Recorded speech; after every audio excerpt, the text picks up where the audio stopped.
Alhamdulillah kepada ibu-ibu peserta dalam pelaksanaan tugas dari guru penggerak angkatan 11 untuk menyampaikan materi diseminasi budaya positif di sekolah SMP Negeri 2 Rambak dengan modul 1.4 budaya positif pengimpasan.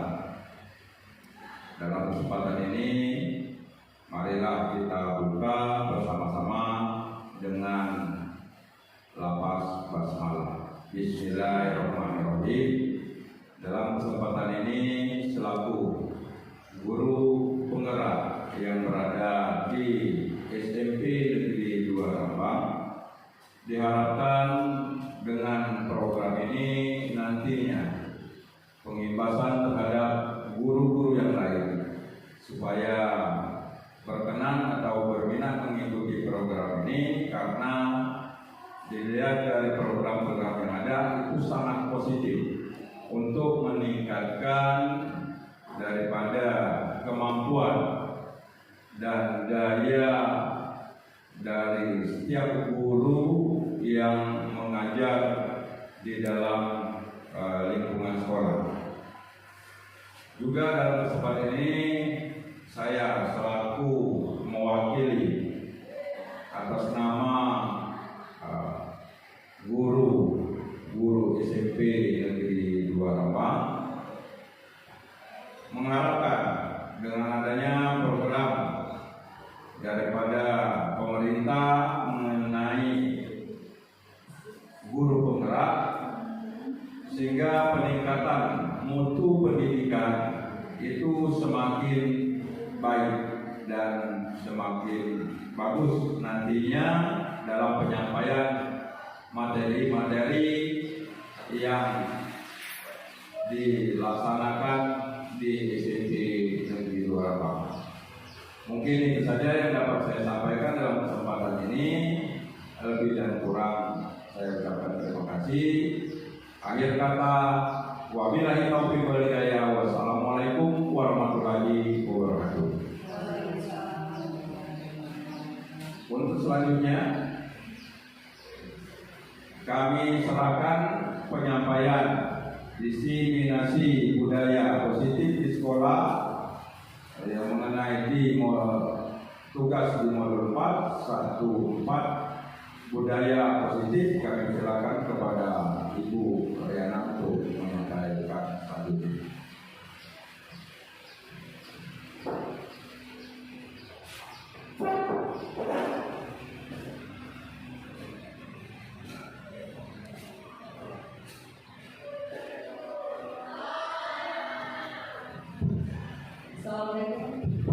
Assalamualaikum warahmatullahi wabarakatuh.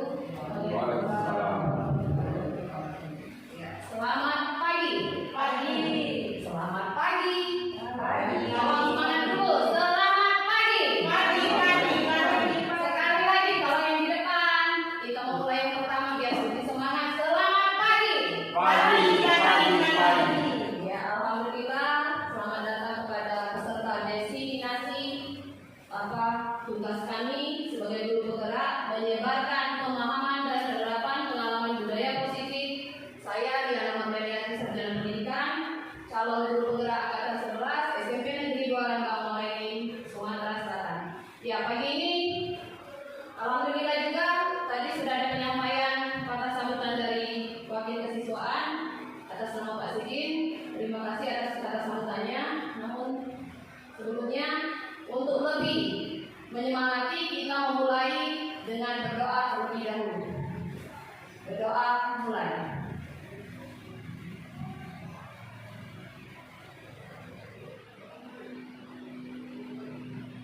Ya, selesai. Kesempatan ini kami akan menjelaskan masalah penyebaran pemahaman dan penerapan pengalaman budaya positif, khususnya yang ada di lingkungan SMP Negeri 2 Rambak. Untuk menyemangat karena kita baru memulai, akan lebih baik kita berikan dulu ice cream sebentar kepada Bu Intan. Tolong, ya, kepada Bapak Ibu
1.4 budaya positif.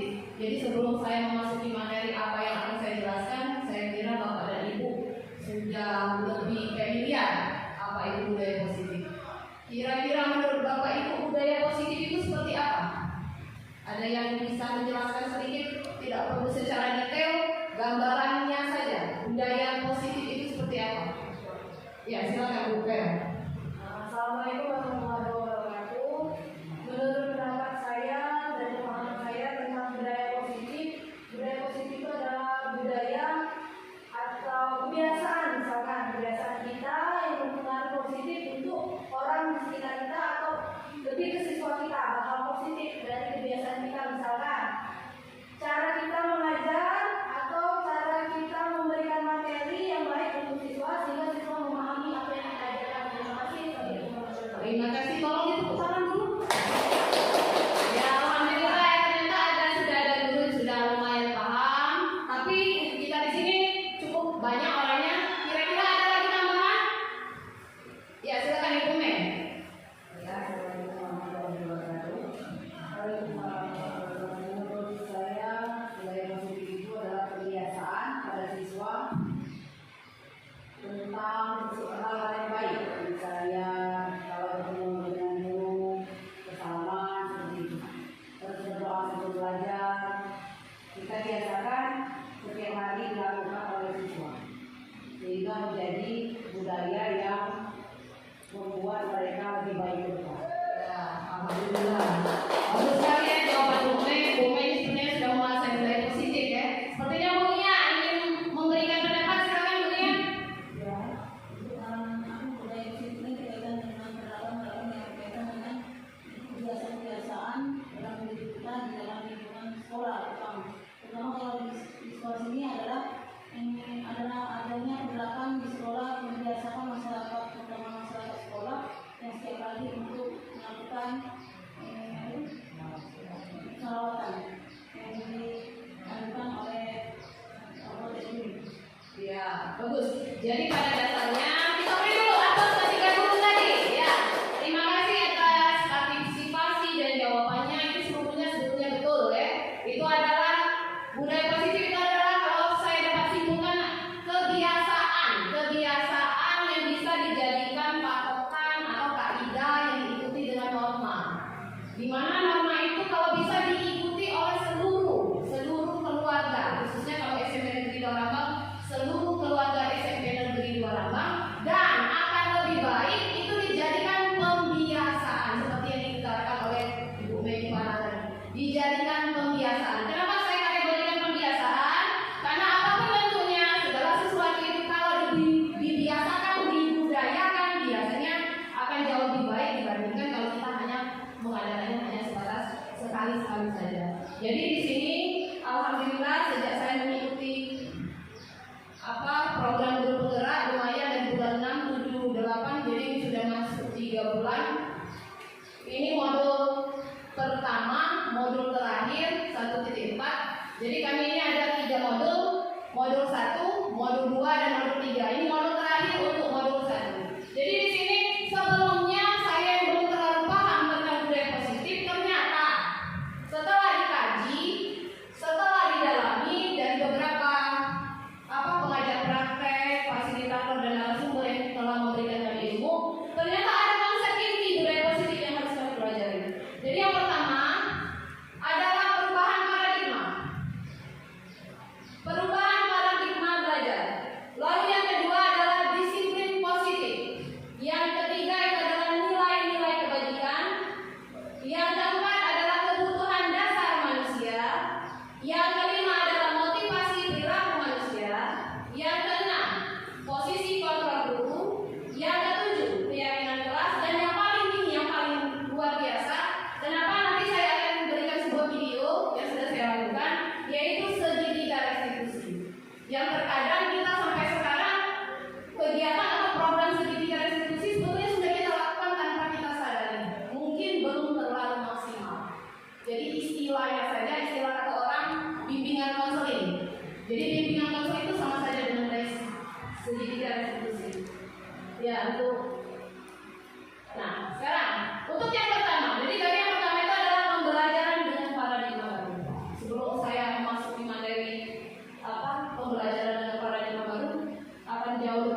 Ya, kami persilakan Pak Sidi. Assalamualaikum warahmatullahi wabarakatuh. Waalaikumsalam warahmatullahi wabarakatuh. Sesuai dengan apa yang disampaikan, pembelajaran dengan paradigma baru, dalam artian paradigma itu artinya mengacu ke hal-hal yang baru. Paradigma artinya mempedomani materi-materi yang cara penyampaiannya itu mungkin menggunakan cara-cara tersendiri atau cara-cara yang belum pernah dilakukan selama ini. Jadi peralihan dari hal-hal yang lama ke hal-hal yang baru cara penyampaiannya. Itu maksudnya pembelajaran dengan paradigma baru. Itu saja. Terima kasih. Wassalamualaikum warahmatullahi wabarakatuh. Waalaikumsalam warahmatullahi wabarakatuh. Tepuk tangan dulu Bang. Ya. Sekarang kira-kira menurut pendapat Pak Sidi, coba kira-kira Pak Robain, tolong diberikan masukan untuk kami. Kira-kira menurut Bapak sudah menerapkan pembelajaran yang teacher centers atau yang berpusat kepada siswa? Ya, kami persilakan Pak. Boleh pakai ini? Assalamualaikum warahmatullahi wabarakatuh. Pengalaman saya selama belajar selama 20 tahun, jadi saya lebih cocok yang tipe pembelajaran yang berpusat pada guru-guru atau Teacher center. teacher center. Alasannya kira-kira apa itu Pak? Alasannya karena masih banyak kelemahan-kelemahan dan yang istilahnya siswa kita masih banyak kelemahan dalam memberikan tanggapan pengajar guru. Oh iya, saya. Demikianlah tanggapan saya. Assalamualaikum warahmatullahi wabarakatuh. Ya, waalaikumsalam warahmatullahi wabarakatuh. Jadi mungkin saya bukan dulu maksud Pak Robain, mungkin kenapa Pak Robain memilih paradigmanya dia seperti teacher centers, mungkin menganggap bahwa banyak sekali siswa itu belum paham terkadang materi, jadi didominasi oleh guru. Nah, kalau menurut Pak Anggol sebagai senior juga di sini, tolong bisa memberikan masukan kepada kami. Kira-kira menurut Bapak selama Bapak mengajar, Bapak sudah menerapkan pembelajaran student center atau teacher center tadi? Ya, silakan Bapak. Terima kasih. Dalam proses pembelajaran yang saya lakukan, baik pada masa kurikulum 2013 maupun pada kurikulum Merdeka yang baru-baru ini, ada kombinasi antara teacher center dan student center. Nah, misal dalam kasus pembelajaran materi tentang kemampuan membaca Al-Quran, kami lebih cenderung menggunakan student center. Terlebih dahulu kami klasifikasikan siswa itu berdasarkan kemampuan mereka, yang mampu dikelompokkan satu kelompok, yang kurang mampu dikelompokkan pada kelompok yang lain. Nah, setelah itu nanti siswa yang mampu diarahkan untuk membimbing mereka yang kurang mampu. Jadi begitu. Kita selaku guru hanya memberikan semacam arahan saja. Karena terus terang dengan student center, guru itu terasa lebih santai. Yes, oke. Ketimbang teacher center yang gurunya banyak ngoceh. Iya kalau suara lagi bagus, tapi kalau suara lagi tidak fit, susah juga. Itu terima kasih. Ya, terima kasih atas pendapatnya Pak. Ya, oke, saya kembalikan ke slide saya ya. Ya. Ini ada slide saya. Jadi di sini yang diminta itu adalah pembelajaran dengan paradigma baru, yaitu adalah pembelajaran yang berdasarkan pembelajaran berdiferensiasi. Nah, mungkin bingung, ini berdiferensiasi ini apa lagi ya? Nanti memang sejak kurikulum Merdeka, mungkin nanti kalau kami sudah masuk ke materi 2.1 dan seterusnya, mungkin kami akan pembahasan kembali apa itu modul ajar berdiferensiasi. Jadi berdiferensiasi itu akan lebih mendekati adalah pembelajaran ke student center. Jadi yang diinginkan di kurikulum Merdeka sebetulnya adalah pembelajaran yang mendekatkan kepada paradigma student center. Ya, kalau menurut Pak Andro tadi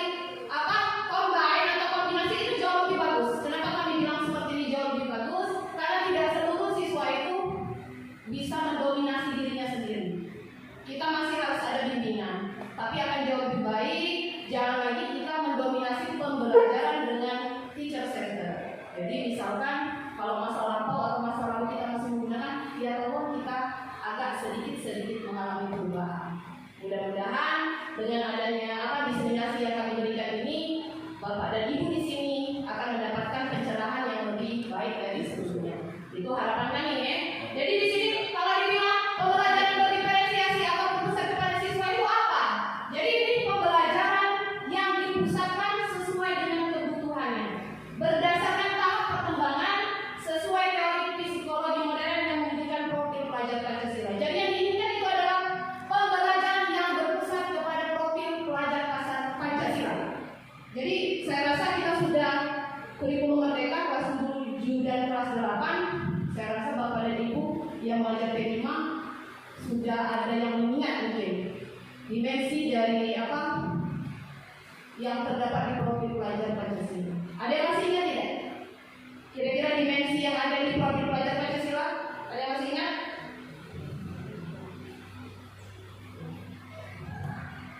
Ya, saya agak lupa mungkin teman-teman. Ya ini ya, saya agak kasih kode sedikit yang ini.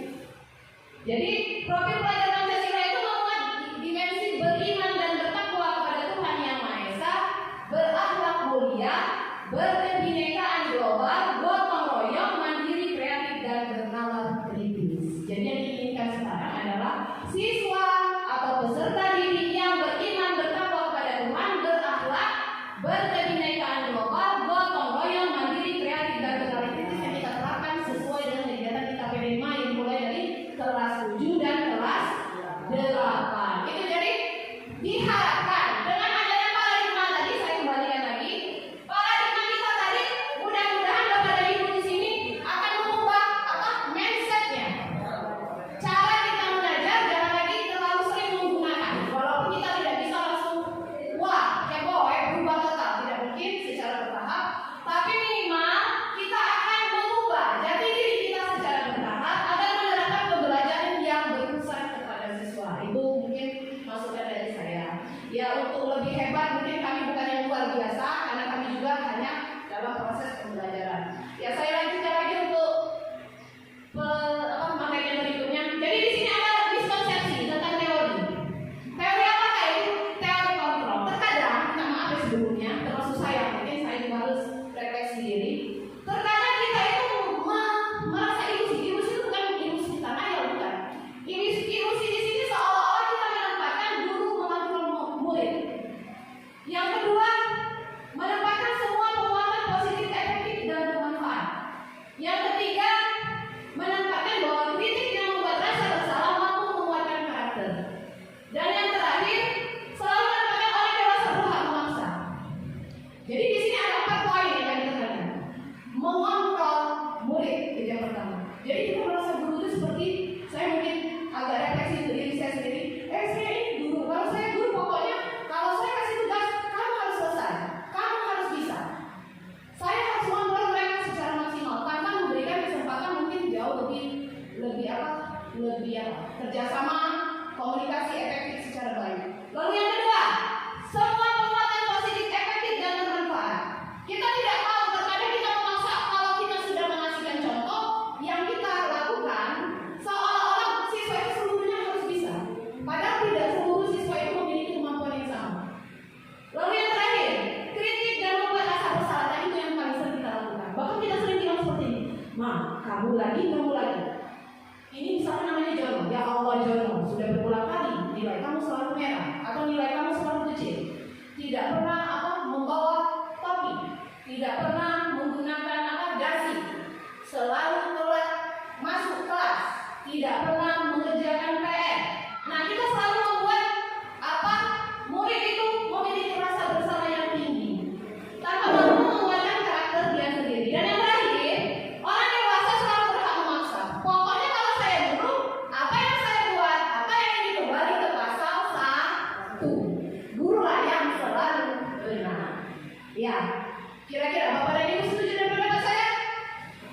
Tolong, kira-kira setuju? Saya rasa setuju karena saya juga koreksi sejak menjadi guru penggerak ternyata banyak sekali kesalahan yang sudah saya perbuat. Ya saya lanjutkan lagi next untuk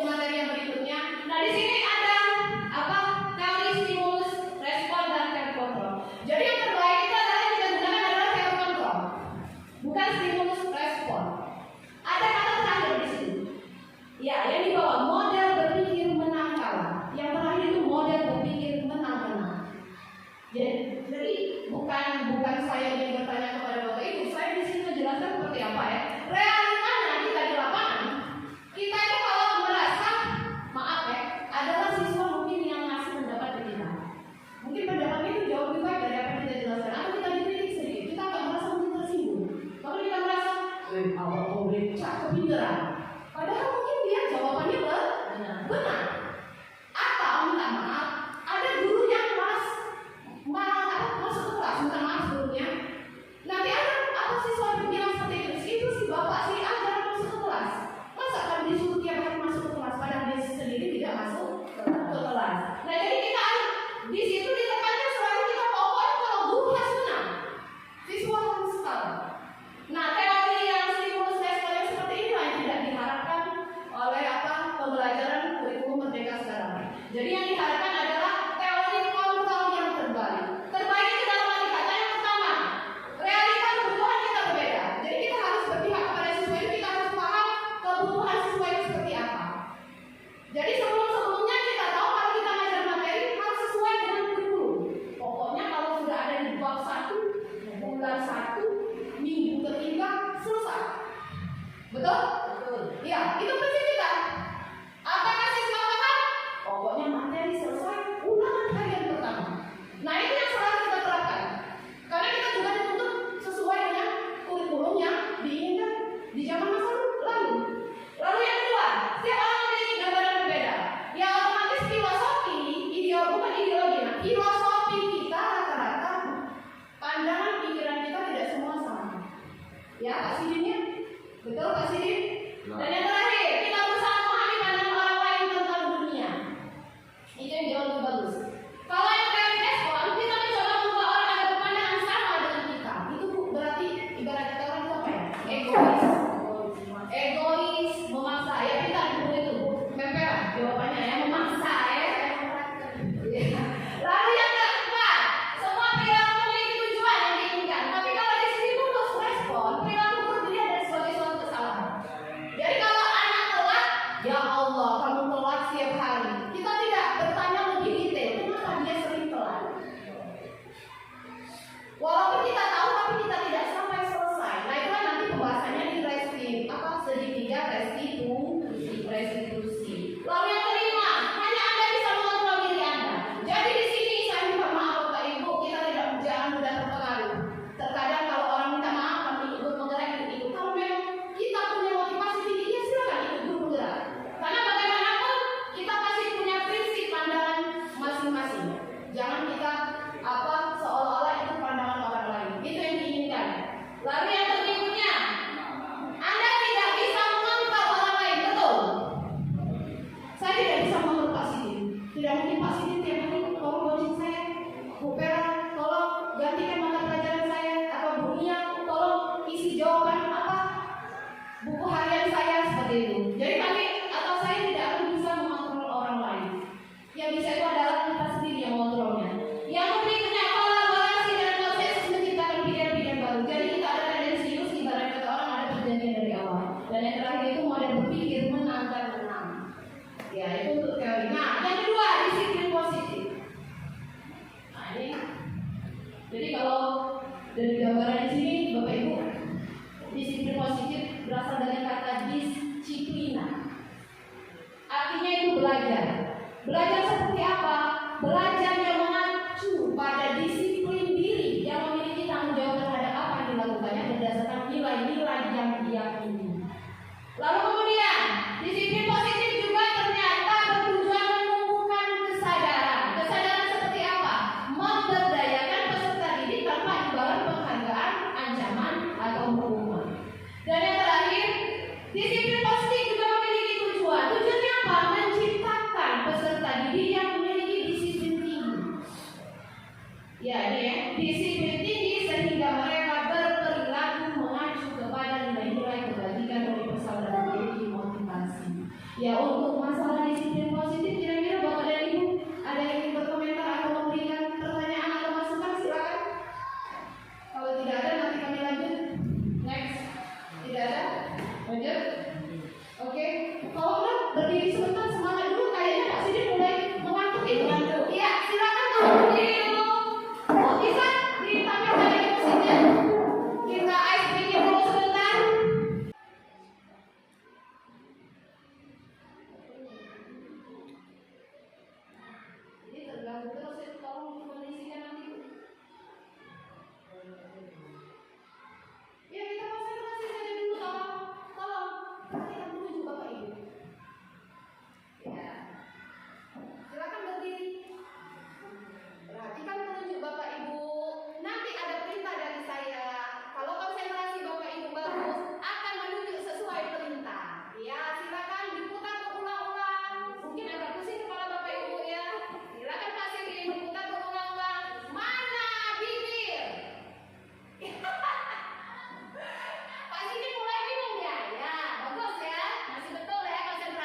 Hiburan. Hiburan, ya itu yang paling penting ya.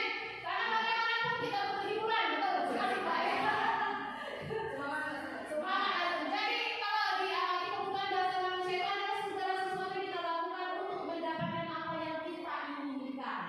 Yang kita lakukan semua usaha yang terbaik apapun bentuknya dalam rangka memenuhi kebutuhan dasar kita terpenuhi dengan baik. Jadi apa saja? Ada 5. Yang pertama, bertahan hidup. Yang kedua, kasih sayang dan rasa terima kasih atau rasa diterima. Yang ketiga, penguasaan. Yang keempat, kebebasan. Dan yang kelima, kasih sayang dan rasa terima lagi ya. Itu yang mungkin agak terbalik saja ya. Jadi ada 4 di situ ya. Bertahan hidup, kasih sayang, penguasaan, kebebasan. Nah ini mungkin saya salah ketik saja itu. Kebebasan. Ya, yang pertama saya bahas ya.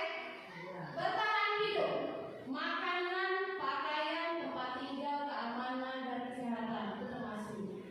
Kasih sayang, rasa diterima, dipedulikan, berbagi, kerjasama.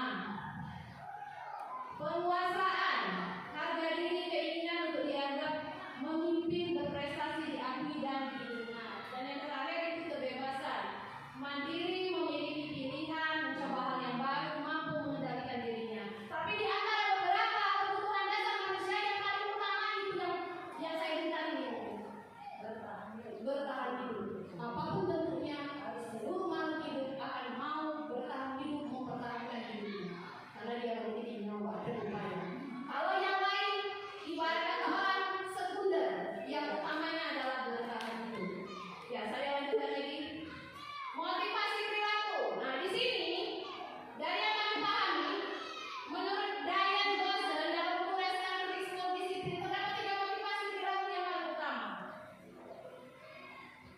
1. Untuk menghindari diri ketidaknyamanan atau hukuman. Yang kedua, mendapatkan imbalan penghargaan. Dan yang ketiga, menjadi orang yang mereka inginkan dan menghargai diri sendiri. Ternyata setelah dikaji, ketiga motivasi itu hanya 2, yaitu motivasi intrinsik dan motivasi ekstrinsik. Apa itu motivasi intrinsik? Motivasi yang muncul dari dalam diri, inner beauty kita, keinginan yang kuat. Kita pasti ingin dihargai. Kita dapat menghargai diri sendiri, menjadi orang sesuai dengan impian kita. Lalu yang kedua, motivasi ekstrinsik, untuk menghindari ketidaknyamanan. Jadi kalau kita untuk motivasi ekstrinsik itu adalah motivasi dari luar. Biasanya kita kalau sesuatu itu bisa jauh-jauh saja. Minta maaf sebelumnya, ada yang lulus PNS, ada yang belum. Betul ya? Karena saya tidak mungkin memberikan contoh karena SD ya. Saya ambil contohnya untuk anak orang dewasa ya. Menghindari ketidaknyamanan, bukan hukuman kita. Jadi mungkin yang merasa belum lulus, wah kenapa saya sekarang belum lulus? Nah itu termasuk motivasi ekstrinsik. Lama-kelamaan, mudah-mudahan belum lulus, aku tahun depan atau tahun ini 2024 harus lulus. Nah ternyata itu motivasi ekstrinsik. Yang kedua, mendapatkan imbalan atau penghargaan. Manusia itu pada dasarnya sama. Kalau kita berprestasi otomatis pengen disanjung. Pasti manusia gitu. Pengen dapat apa? Penghargaan seperti kita ya yang sudah pegawai negeri 10 tahun, ada seperti apa itu mungkin lambang apa ya tadi rencana 20 tahun. Ya betul. Karena itu adalah motivasi ekstrinsik untuk merubah kita akan jauh lebih bagus. Ada daya saing. Mudah-mudahan saya bilang tadi yang belum lulus tadi motivasi ekstrinsiknya jauh lebih bagus dari tahun-tahun sebelumnya. Amin ya. Ya, kita lanjutkan lagi. Nah ternyata kebiasaan kita karena ada motivasi tersebut, kita sering melakukan 3 hal. Yang pertama hukuman, yang kedua konsekuensi, yang ketiga restitusi. Nah yang pertama hukuman, saya jelaskan dulu. Yang paling sering kita lakukan, jadi misalnya ada buat salah, anak orang, awas ya, kalau kamu telat besok lagi jangan lagi masuk ke kelas ini.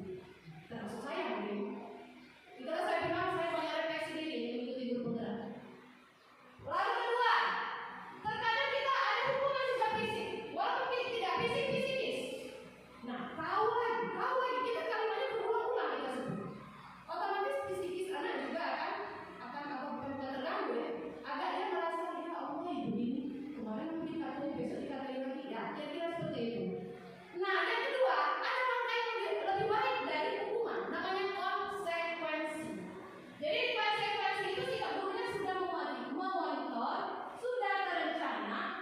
tapi murid tetap dibuat tidak nyaman. Nanti saya akan berikan contohnya di sini. Dan yang terakhir, restitusi. Proses penciptaan kondisinya bagi murid untuk memperbaiki kesalahan. Proses kolaboratifnya mengajarkan murid untuk mencari solusinya sendiri. Tolong buku ini saya minta yang PDF-nya tadi dikeluarkan dulu. Ya PDF tadi, ya bisa. Ini kayaknya belum ditutup dulu.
Pada saat KBM, siswa tidak boleh berbicara. Kira-kira seperti itu ya.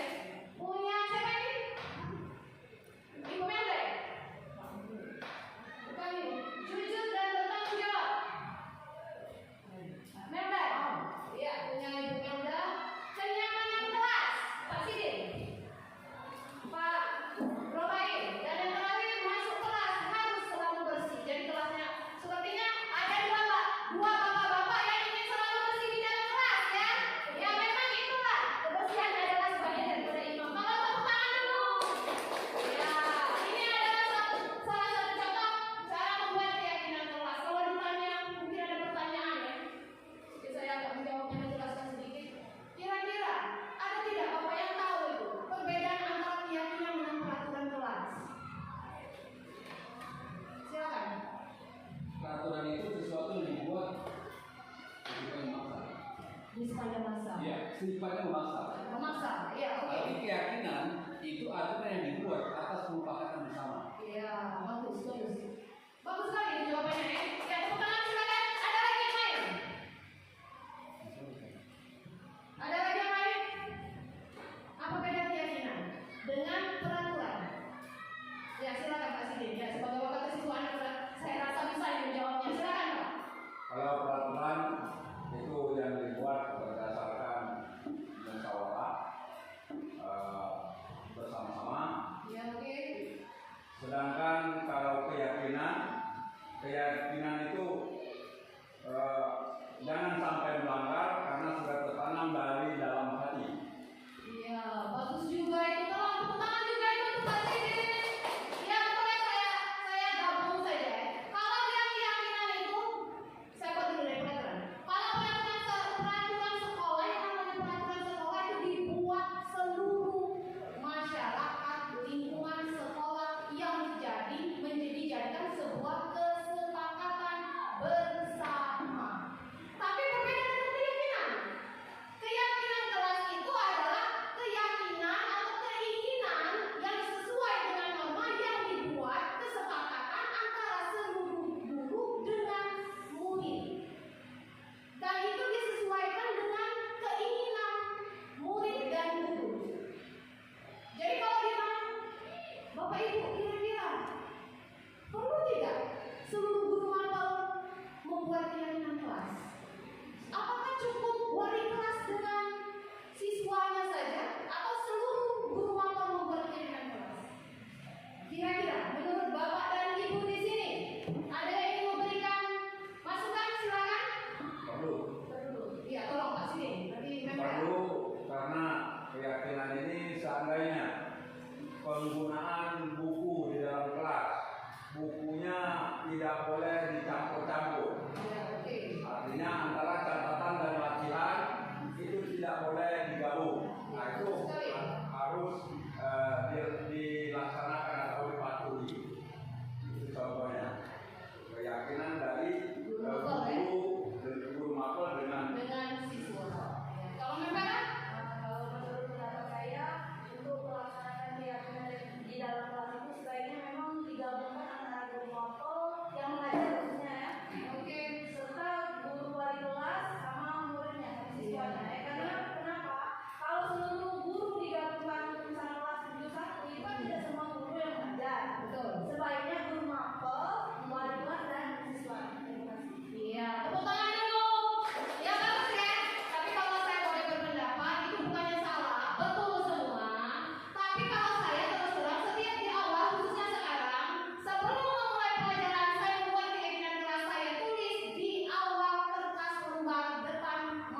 Diam itu bukan berarti kita tidak melakukan restitusi, tidak. Kita melakukan restitusi, jadi kita mengambil posisi tenang. Jadi dari mana sudut apa kita sesuaikan kondisi. Nah permasalahannya mungkin kenapa tidak selesai restitusi kita? Masih banyak anak yang berkelanjutan nakalnya. Nah makanya kita butuh kolaborasi. Tidak cukup hanya sebatas guru kalau kita butuhkan guru BK, kita butuhkan orang tuanya.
Ya, silakan nanti